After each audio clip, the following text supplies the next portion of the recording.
लाहौर थाना इस्लामपुरा में एक अनोखी एफआईआर दर्ज होती है कि कमरा अदालत से 2 सेब चोरी होते हैं और 2 सेब चोरी होने पर एफआईआर दर्ज की जाती है थाना इस्लामपुरा में और ये जज साहब की मुद्दत में ये एफआईआर दर्ज की जाती है। तो मेरे साथ इस टाइम मौजूद है हाई कोर्ट के एडवोकेट अली चंगेजी सिंधु साहब इस टाइम मेरे साथ मौजूद है, जिससे बात करेंगे। सर अस्सलाम वालेकुम, कैसे हैं आप? जी वालेकुम अस्सलाम। इस पर थोड़ी सी रोशनी डालें आप। उसके चैम्बर से 2 सेब चोरी होते हैं और एक हैंड वाश चोरी होता है, तो उसके ऊपर इंदराज मुकदमा होता है थाना इस्लामपुरा में। और ये जो इसके साथ सेक्शन लगी है इस एफआईआर में वो 380 ताज़ीरात पाकिस्तान के तहत है। ये 2 सेब जो चोरी हुए हैं जज साहब के और मालियत कितनी होगी? हैंड वाश, इसकी मालियत तकरीबन 1000 रुपया बताया जा रहा है। 2 सेब और एक हैंड वाश। और जो सेक्शन लगाया गया है इस एफआईआर के अंदर, उसकी सज़ा 7 साल प्लस फ़ाइन ये हो सकता है। अच्छा। यानी कि जज साहब का सेब चोरी करने के ऊपर आपको 7 साल या उससे ज़ायद की सज़ा भुगतनी पड़ सकती है। जब चोरी होती है पुलिस रिकवरी करती है। अब रिकवरी कैसे? हाँ, सर मुझे आने दे इस तरफ। सिंधु साहब ये रिकवरी कैसे? ये तो पुलिस वाले बताएंगे या ये जज साहब ही बता सकते। 2 सेब अगर वो सेब मुलजिम खा गया होगा तो रिकवरी कैसे? रिकवरी होती है जब चोरी हो जाए, चोरीशुदा माल की रिकवरी होती है। उसके बाद हैंड वाश है। हैंड वाश उस बेचारे ने अगर हाथ धो लिए और वो अंदर मादा जो है, जो लिक्विड है वो ज़ाया हो गया, बोतल खाली मिली, अब बोतल खाली की रिकवरी पुलिस को डालनी पड़ेगी। अब देखते हैं इस मुकदमे के अंदर पुलिस क्या करती है, क्योंकि ये पाकिस्तान इंपॉर्टेंट रोल है पुलिस का। देखें ये पाकिस्तान की तारीख का बहुत बड़ा केस है। लाहौर थाना इस्लामपुरा में एक अनोखी एफआईआर दर्ज होती है कि कमरा अदालत से 2 सेब चोरी होते हैं और 2 सेब चोरी होने पर एफआईआर दर्ज की जाती है थाना इस्लामपुरा में और ये जज साहब की मुद्दत में ये एफआईआर दर्ज की जाती है। तो मेरे साथ इस टाइम मौजूद है हाई कोर्ट के एडवोकेट अली चंगेजी सिंधु साहब इस टाइम मेरे साथ मौजूद है, जिससे बात करेंगे। सर अस्सलाम वालेकुम, कैसे हैं आप? जी वालेकुम अस्सलाम। इस पर थोड़ी सी रोशनी डालें आप कि ये एक अनोखी एफआईआर है। पहले हमने देखी है एफआईआर कि जूता चोरी होने पर एफआईआर दर्ज हुई, पेप्सी की बोतल चोरी होने पर एफआईआर दर्ज हुई और आज कमरा अदालत से 2 सेब चोरी हुए और एक हैंड वॉश चोरी हुआ, उसकी भी एफआईआर दर्ज होगी। इस पर थोड़ी सी रोशनी डालें ज़रा। सबसे पहले तो बहुत शुक्रिया। ये शायद आवाम को लगे कि ये इतना इम्पॉर्टेंट इशू नहीं है, लेकिन ये बहुत इम्पॉर्टेंट इशू है। वो कैसे कि आप देखें कि जब किसी आम आदमी की बच्ची का रेप होता है, मर्डर होता है, उसके ऊपर एसिड थ्रो कर दिया जाता है या उसके घर की चोरी होती है, तो उसके ऊपर उसको दर बदर ठोकरें खानी पड़ती हैं थानों की, अदालतों की, वकीलों के चैम्बरों की। लेकिन मुल्ज़मान के ख़िलाफ़ मुकदमे का इंदराज नहीं होता। लेकिन जब एक जज के चैम्बर से, उसके चैम्बर से 2 सेब चोरी होते हैं और एक हैंड वाश चोरी होता है, तो उसके ऊपर इंदराज मुकदमा होता है थाना इस्लामपुरा में। और ये जो इसके साथ सेक्शन लगी है इस एफआईआर में वो 380 ताज़ीरात पाकिस्तान के तहत है, जिसकी सज़ा 7 साल है। और 7 साल सुनते जाएं, शर्माते जाएं हमारे अदारों की कारकर्दगी। ये 2 सेब जो चोरी हुए हैं जज साहब के और मालियत कितनी होगी? हैंड वाश, इसकी मालियत तकरीबन 1000 रुपया बताया जा रहा है। 2 सेब और एक हैंड वाश। और जो सेक्शन लगाया गया है इस एफआईआर के अंदर, उसकी सज़ा 7 साल प्लस फ़ाइन ये हो सकता है। अच्छा। यानी कि जज साहब का सेब चोरी करने के ऊपर आपको 7 साल या उससे ज़ायद की सज़ा भुगतनी पड़ सकती है। उससे बड़ी बात ये है, मैं पढ़ के सुनाना चाहूँगा एफआईआर नंबर है 3754/25 थाना इस्लामपुरा, तारीख़ वक्त वक़ुआ 5/12/2025। बखिदमत जनाब SHO साहिब थाना इस्लामपुरा लाहौर, दरख्वास्त बराए इंदराज रपट बाबत चोरी / इंदराज मुकदमा जनाब आली, मैं हबीबुल्लाह रहमान बतौर रीडर बाअदालत जनाब नूर मोहम्मद बिस्मिल साहिब फाजिल जज एडिशनल सेशन जज लाहौर काम कर रहा हूँ और थाना हाज़िर हुआ हूँ। ये कि फाजिल जज साहब के चैम्बर से 2 अदद सेब, 1 अदद हैंड वाश चोरी हो गया है। फाजिल जज साहब ने मुझे हदायत की है कि मैं थाने में रपट दर्ज करवाऊँ, लिहाजा आप रपट दर्ज करके नकल फ्राहम करें और कार्रवाई करके अपनी रिपोर्ट फाजिल जज साहब को पेश करें। ये हमारे अदारों का अलमिया है। यही वजह है कि जब अदारे अपनी रिस्पॉन्सिबिलिटी, अपनी ज़िम्मेदारी कानून के मुताबिक अदा नहीं करते और निटी ग्रिटीज़ में पड़ते हैं, तो फिर पाकिस्तान की अदारों की ज़ुबूहाली शिकार है, वो आपके सामने है। यही मैं 2 मिनट के लिए यही वजह है कि लाहौर हाई कोर्ट के अंदर आप देख सकते हैं कि चंद चैम्बर्स हैं जिनके जजेस अपॉइंट होते हैं। बिल्कुल। ठीक है, गरीब वकील कभी भी ऊपर नहीं आता, और अगर आता है तो बहुत मुश्किल से आता है, और जो उसको पापड़ बेलने पड़ते हैं वो अलहदा बात है।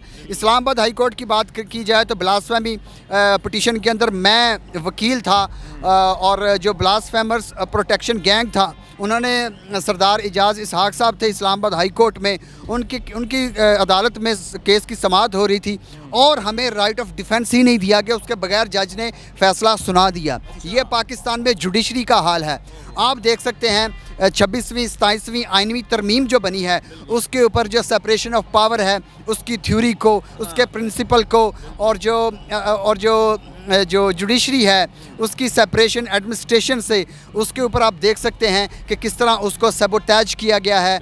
और दूसरी बात यह है कि आप देखें, ज़िला कचहरी चले जाएं, सेशन कोर्ट में चले जाएं, लोग, गरीब लोग, उनके हाथों में हथकड़ियाँ आएंगी, उनके हाथों में हथकड़ियाँ आएंगी। लेकिन क्या आपने कभी अमीर किसी शख्स को देखा है कि 2 से 3 दफ़ा उसके हाथ में हथकड़ी आई हो? ऐसा बहुत नामुमकिन होता है, बहुत मुश्किल होता है, और हो भी तो ट्रायल में वो छूट जाता है। उसके बाद मुझे एक बात बताइए, इस्लामाबाद हाई कोर्ट में आप तनाजुर जहन में रखिएगा, ये बहुत इंपॉर्टेंट इशू है। इस्लामाबाद की हदूद के अंदर आज से 1 हफ़्ता गालबन पहले एक वकूआ होता है जिसमें जज हैं मोहम्मद आसिफ साहब, जो इस्लामाबाद हाई कोर्ट के सिटिंग जज हैं।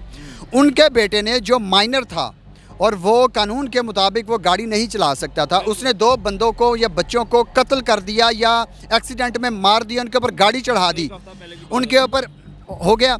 देखें 3 या 4 दिन के अंदर उस फैमिली के ऊपर क्या गुजरी होगी जिनकी जवान औलाद को कत्ल कर दिया गया हो एक्सीडेंट में, आपकी ओबाश औलाद ने। लेकिन 3 से 4 दिन के अंदर उस फैमिली ने, जो बच्चे कत्ल हुए थे उनकी फैमिली ने उनको माफ़ कर दिया, उनको माफ़ कर दिया। अब वो कैसे माफ़ किया, क्यों माफ़ किया, सिस्टम कभी इसको इन्वेस्टिगेट नहीं करेगा। क्यों? क्योंकि वह सिटिंग जज का बेटा है जिसने उन 2 पाकिस्तानी मजलूम और गरीब बच्चों को कत्ल किया है, ये एक्सीडेंट में मारा है। ये हमारी जुडिशरी का हाल है। ये जो FIR है, ये जो 2 सेब चोरी हुए। अब मुझे एक इम्पॉर्टेंट बात बताएं, जब चोरी होती है पुलिस रिकवरी करती है। अब रिकवरी क्या? हाँ, सर मुझे आने दे इस तरफ। सिंधु साहब, ये रिकवरी क्या? ये तो पुलिस वाले बताएंगे या ये जज साहब ही बता सकते। 2 सेब, अगर वो सेब मुलजिम खा गया होगा तो रिकवरी क्या? रिकवरी होती है जब चोरी हो जाए, चोरीशुदा माल की रिकवरी होती है।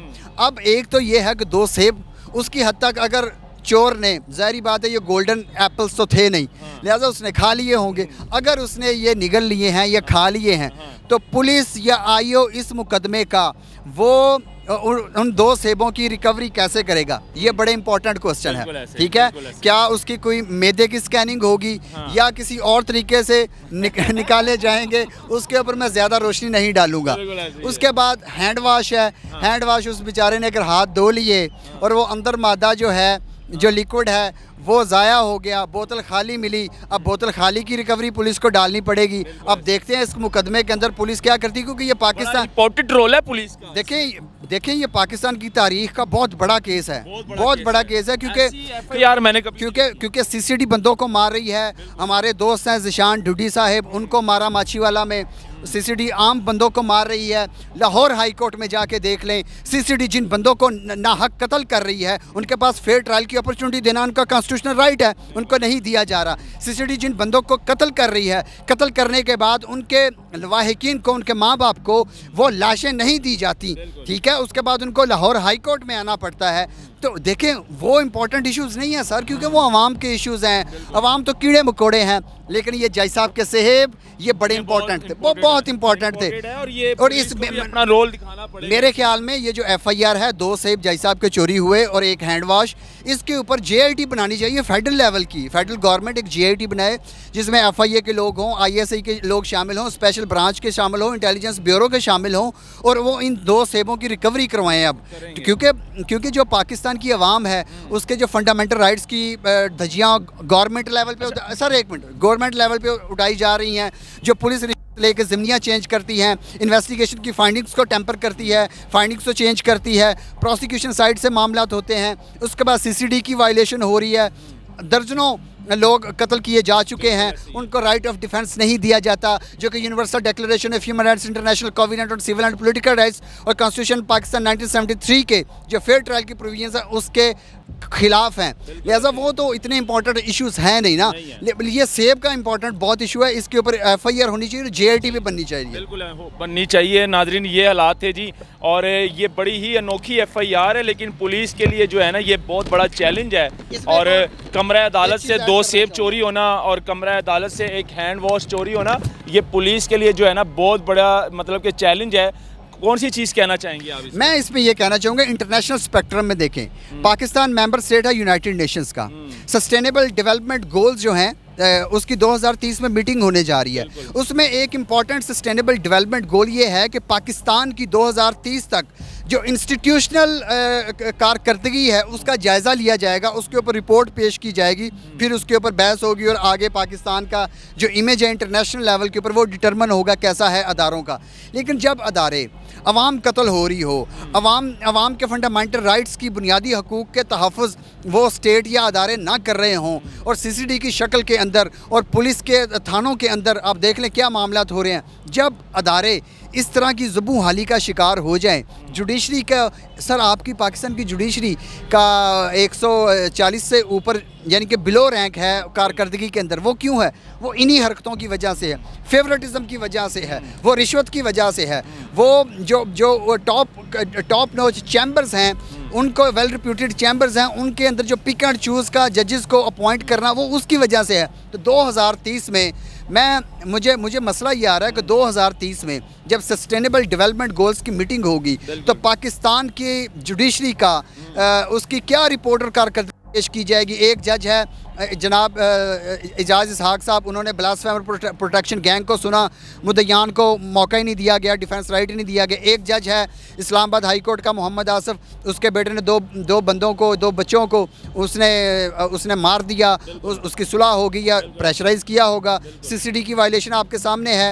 ये सारी चीज़ें हैं जो पाकिस्तान को और पाकिस्तान के अदारों को कमज़ोर करती हैं और इंसाफ की राह में रुकावटें पैदा करती हैं। बहुत शुक्रिया आपका जी। सिंधु साहब हमारे साथ मौजूद थे जो कि इस टाइम साबका एडवोकेट है हाई कोर्ट के, और ये सारी रोशनी डाली इस FIR के ऊपर, जो कि एक FIR दर्ज होती है थाना इस्लामपुरा में 2 सेब चोरी होने पर, और जज साहब की मुद्दयत में ये FIR दर्ज की जाती है। खैर ये मामला है, इससे पहले भी इस तरह की कई FIR हम देख चुके हैं जिस पर 1.5 लीटर कोका कोला बोतल पर भी FIR दर्ज हुई, एक जूता चोरी होने पर भी FIR दर्ज हुई, और आज बिलाखिर कमरा अदालत से 2 सेब चोरी होते हैं उस पर भी एक FIR दर्ज हो चुकी है। तो नाज़रीन ये सारे मामलात है, ये दिखाना बहुत ज़रूरी था, इस पर बात करना बहुत ज़रूरी था। इस वीडियो को ज़्यादा शेयर करें, अपनी राय का इजहार कमेंट सेक्शन में ज़रूर कीजिएगा, आपकी राय क्या कहती है, और इस वीडियो को ज़्यादा शेयर करें। मुझे दीजिए इजाज़त, अल्लाह हाफ़िज़।